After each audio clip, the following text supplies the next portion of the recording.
warahmatullahi wabarakatuh. Perkenalkan, nama saya Lestari Fauzia dengan nomor NIK 311910131 dari kelas TI 19D2. Kali ini saya akan menjelaskan karya ilmiah sistem operasi tentang Linux. Di sini saya mengambil karya ilmiah sistem operasi Linux yang disusun oleh Suci Rondiah dan Pungkas Purnamasari dari Politeknik Batik Pusmandu Pekalongan. Kata pengantarnya itu ditulis oleh penulis. Kemudian daftar isi, ada kata pengantar, daftar isinya bab 1 pendahuluan, bab 2 isi, bab 3 penutup, kemudian ada daftar pustaka. Di sini saya langsung ke penjelasan Linux dan sejarahnya. Linux adalah sistem operasi yang sangat populer untuk komputer. Istilah Linux juga digunakan sebagai rujukan kepada keseluruhan distro Linux yang di dalamnya disertakan program-program lain pendukung sistem operasi. Contoh program tersebut adalah server web, bahasa pemrograman, basis data, tampilan desktop, atau desktop environment seperti GNOME dan KDE, dan aplikasi perkantoran atau Office Suite seperti OpenOffice.org, KOffice, AbiWord, dan GNumeric. Distro Linux telah mengalami pertumbuhan yang sangat pesat dari segi popularitas, sehingga lebih populer dari versi Unix yang menggunakan sistem lisensi dan berbayar, maupun versi Unix bebas lain yang pada awalnya menandingi dominasi Microsoft Windows dalam beberapa sisi. Linux mendukung banyak perangkat keras komputer dan telah digunakan di berbagai peralatan dari komputer pribadi, superkomputer, dan sistem benam atau embedded system seperti telepon seluler atau ponsel, dan perekam video pribadi. Pada awalnya, Linux dibuat, dikembangkan, dan digunakan oleh peminatnya saja. Kini, Linux telah mendapat dukungan dari perusahaan besar seperti IBM dan Hewlett-Packard. Para penggemar teknologi informatika beranggapan kesuksesan ini dikarenakan Linux tidak bergantung pada vendor atau vendor independen, biaya operasional yang rendah, dan kompatibilitas yang tinggi dibandingkan versi Unix proprietary, serta faktor keamanan dan kestabilannya dibandingkan dengan Microsoft Windows. Ciri-ciri ini juga menjadi bukti atas keunggulan model pengembangan perangkat lunak sumber terbuka atau open source software. Linux ini disebarkan secara luas dengan gratis di bawah lisensi GNU atau General Public License, yang berarti source code Linux juga tersedia bagi publik. Linux dikembangkan oleh perorangan maupun kelompok yang bekerja secara sukarela. Para pengembang Linux memanfaatkan jaringan internet untuk melakukan tukar-menukar kode, melakukan bug, dan membenahi segala masalah yang ada. Setiap orang yang tertarik biasanya bergabung dalam pengembangan Linux ini. Pengembangan Linux pertama kali dilakukan oleh Linus Benedict Torvalds pada tahun 1991 di Universitas Helsinki, Finlandia. Kemudian, Linux dikembangkan lagi dengan bantuan dari banyak program dan pakar Unix di internet. Linux ini bisa diperoleh dari beberapa distribusi yang umum digunakan, misalnya Red Hat, Debian, Slackware, Caldera, Stampede Linux, Turbo Linux, dan lain-lain. Kemudian, sejarah Linux. Unix merupakan salah satu sistem operasi yang mengawali lahirnya Linux ke dunia ini. Unix merupakan salah satu sistem operasi yang ada saat ini. Adapun Unix merupakan salah satu sistem operasi populer selain keluarga raksasa Microsoft, mulai dari DOS, Microsoft 9X, sampai Vista, Novell, OS2, BeOS, Mac OS, dan lainnya. Sejarah kemunculan Unix dimulai pada tahun 1965 ketika para ahli dari Bell Labs, sebuah laboratorium milik AT&T, bekerja sama dengan MIT dan General Electric membuat sistem operasi bernama Multics atau sudah pernah dengan Multics.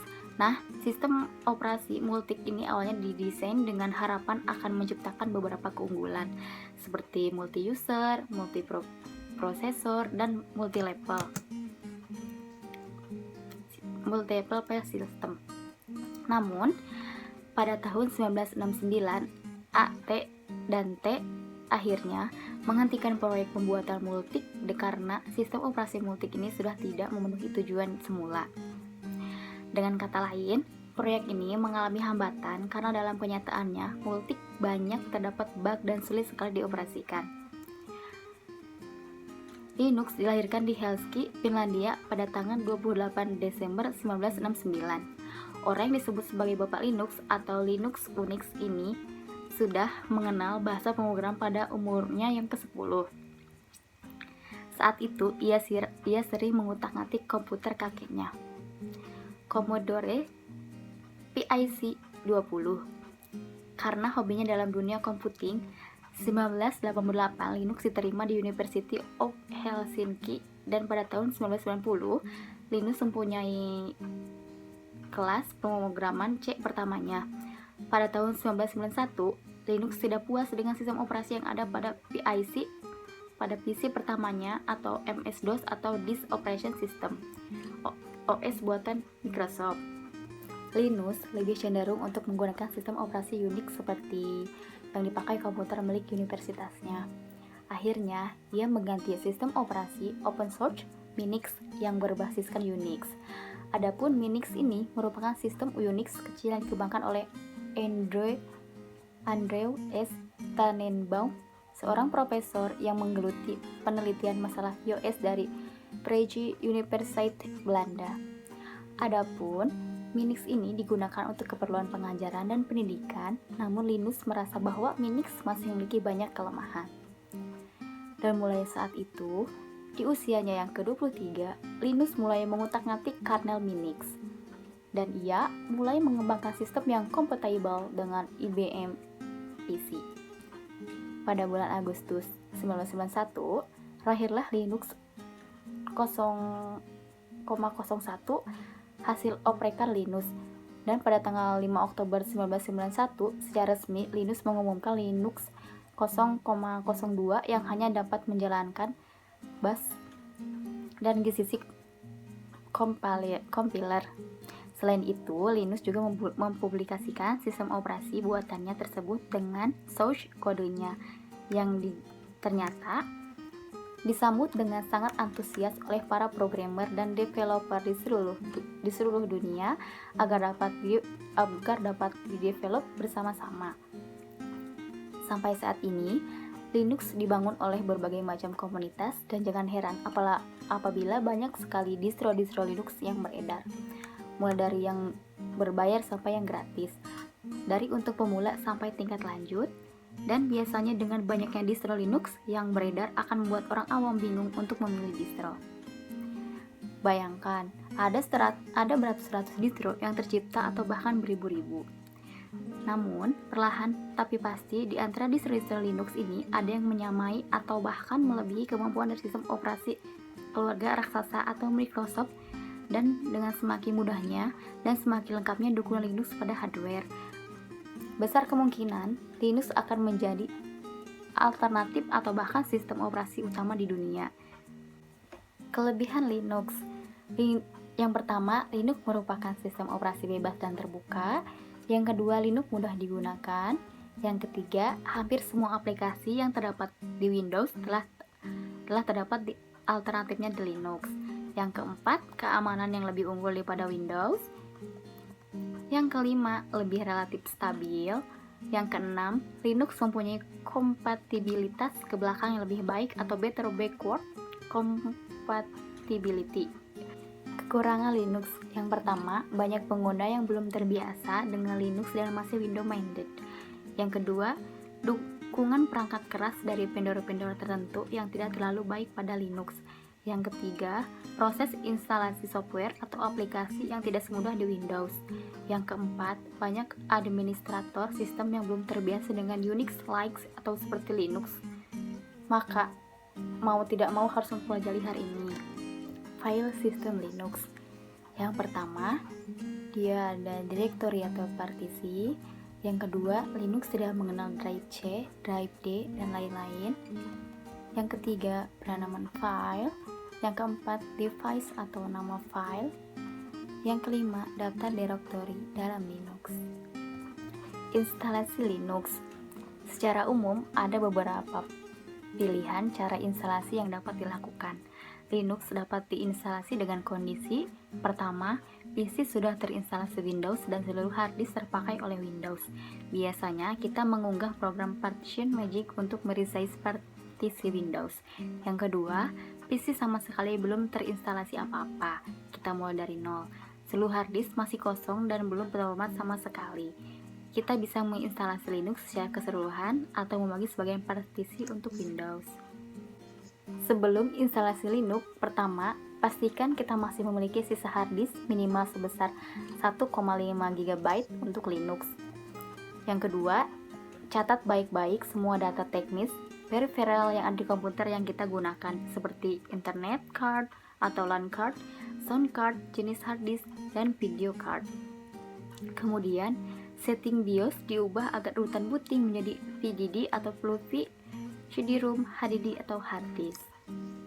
Jadi, kesimpulannya, yang pertama, Linux atau GNU adalah sistem operasi bebas yang sangat populer untuk komputer yang disebarkan secara luas dengan gratis di bawah lisensi GNU atau General Public License, yang berarti source code Linux juga tersedia bagi publik.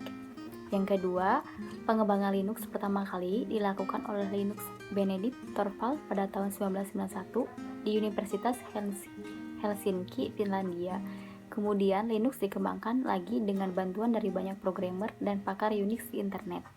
Linux ini bisa diperoleh dari beberapa distribusi yang umum digunakan, misalnya Red Hat, Debian, Slackware, Caldera, Stampede Linux, Turbo Linux, dan lain-lain.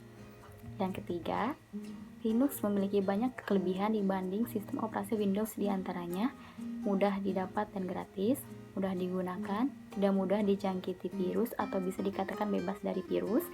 Aplikasi-aplikasinya dapat diperoleh dengan mudah dan gratis. Hampir semua aplikasi di Windows sudah tersedia di Linux. Sistem operasi Linux relatif stabil atau bisa dikatakan tidak mengenal istilah hang. Kemudian yang keempat, file system yang stabil. Linux mempunyai file system ext2. File system jenis inilah yang menjadi file system standar Linux. Beberapa distro kecil menggunakan ini sampai sekarang. Selain itu, ada yang namanya ext3, Razer FS, Minix, dan sebagainya. Dan ini daftar pustaka dari karya ilmiah tersebut. Sekian dari saya. Mohon maaf bila ada kekurangan. Wabillahi taufiq wal hidayah. Wassalamualaikum warahmatullahi wabarakatuh.